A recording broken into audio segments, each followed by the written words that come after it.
他们是被国家抛弃的死囚，脑袋里装着随时会炸的芯片。可当真正的灾难来临时，挡在怪物与全城百姓之间的，偏偏是这群没人指望的怪胎。这场看似简单的销毁任务，从一开始就注定布满疯狂与变数。此刻的哈利因为杀害了想要用怪物统治世界的卢娜将军，正被挂在刑讯室享受 VIP 待遇，连续3天的高压电击换别人早跪了，他倒好还能笑得出来，估计把这当免费电疗了。直到高压电棒彻底没电，他才意犹未尽的晕了过去。将军一看这反应，瞬间没了兴致，决定等他醒了再接着玩。不料下一刻，小丑女突然睁开眼睛，她瞄了眼正在刷抖音的光头佬，她先慢慢抬起身子，突然伸出大腿，狠狠夹住男人。光头佬当场体验了一把液压机待遇，他越挣扎，这腿夹得越紧。接着小丑女手臂一发力，光头佬直接悬空了。只听一声清晰的脆响传来，他就永远记住了这双夺命美腿。哈利用脚趾夹起对方胸口上的钥匙，捣鼓了半天，终于打开了枷锁，顺利脱困。接下来就是愤怒女神的复仇时间。哈利抄起武器，像开了挂似的百发百中，直接在总统府杀疯了，甚至单枪匹马冲出重围。临走还顺手牵羊，把标枪侠的遗物带了出来。刚发愁去哪儿，就撞见鬼鬼祟祟来救他的队友。3, 2. What are you guys doing? We're here to save you.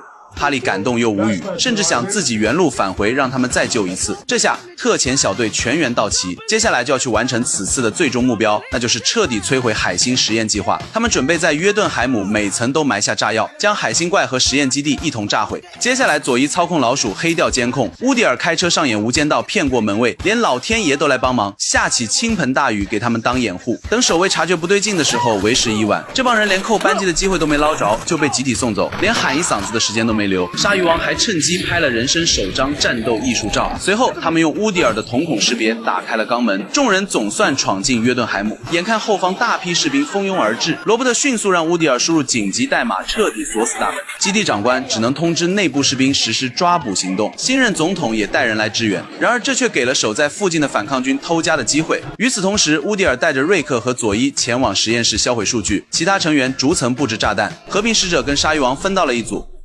God damn it, Nanawe. No. Repeat a play, baby. Peacemaker. It's actually very nice. Just put it against the wall.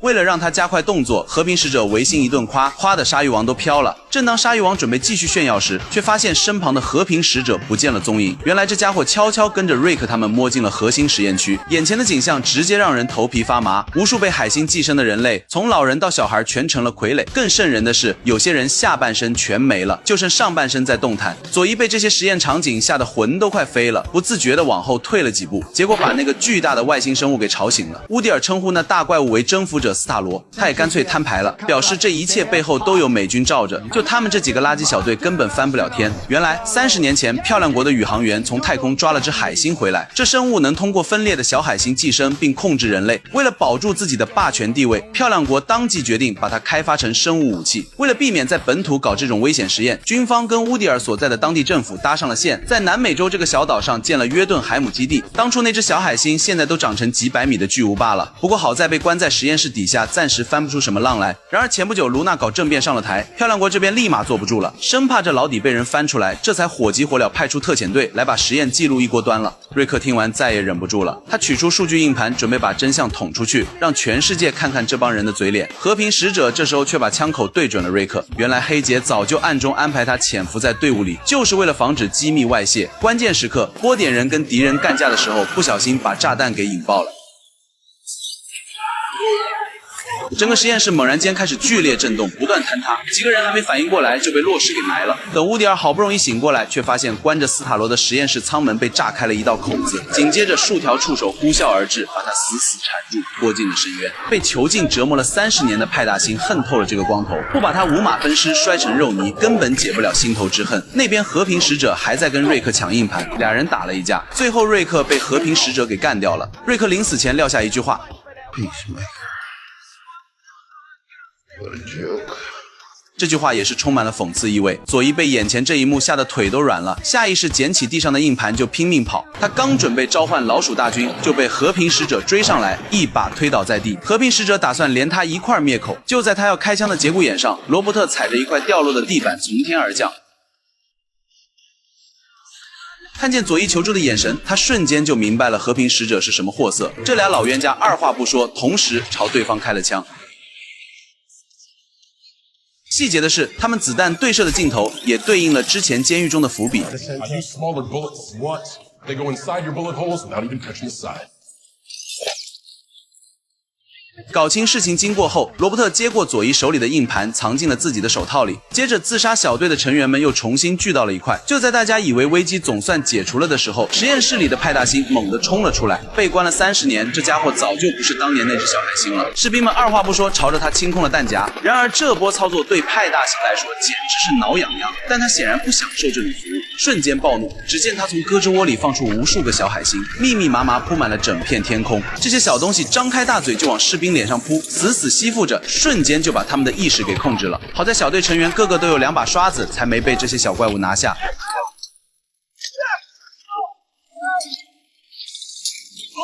可其他士兵就没这么走运了，他们一个接一个的倒下，没过多久又一个个站了起来，显然他们的意识已经被彻底侵占。将军只能绝望地看着四周，放弃了最后的挣扎。派大星带着傀儡大军浩浩荡荡向市中心进发，剩下的士兵拼死抵抗，可这点火力就跟闹着玩一样，下一秒就被踩成了肉泥。城里的老百姓更是吓得魂飞魄散，一个接一个的丧命。然而黑姐这时候却突然宣布，特遣队的任务已经完成了，至于当地居民的死活跟他们没半毛钱关系，命令小队成员立马撤离。可听着四周此起彼伏的惨叫声，罗伯特实在没法眼睁睁看着派大星把全城百姓都给控制了。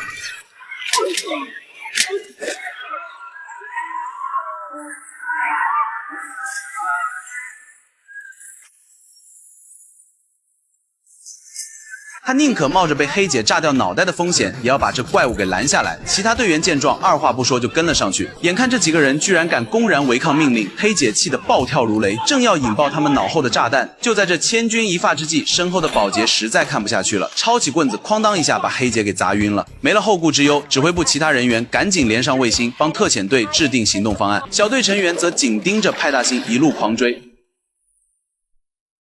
总算在不远处的岔路口截住了他。罗伯特二话不说，掏出身上所有配件，把火力拉满。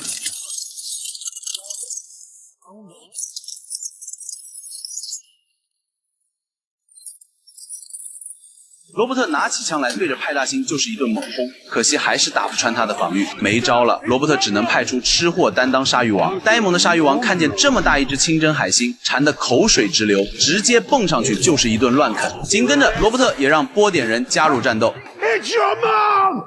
波点人一看，当真是自己的老妈，立马火力全开，释放出无数波点，巨大的威力瞬间把派大星的脚踝给侵蚀了。I'm a superhero!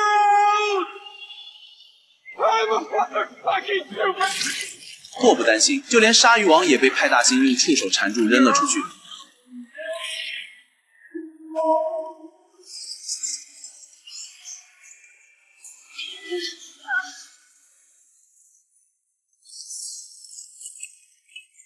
眼瞅着整个小队就要被团灭了，佐伊想起了自己父亲说过的话，就算是再低级的老鼠也有自己的目标，身为人类哪能坐以待毙。他立刻召唤全城的老鼠向派大星发起了总攻。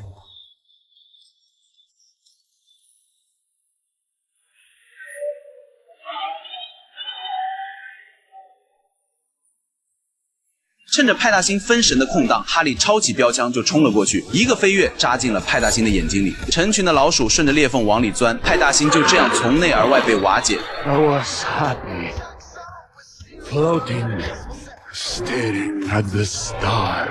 大海星说完这句话就轰然倒下了。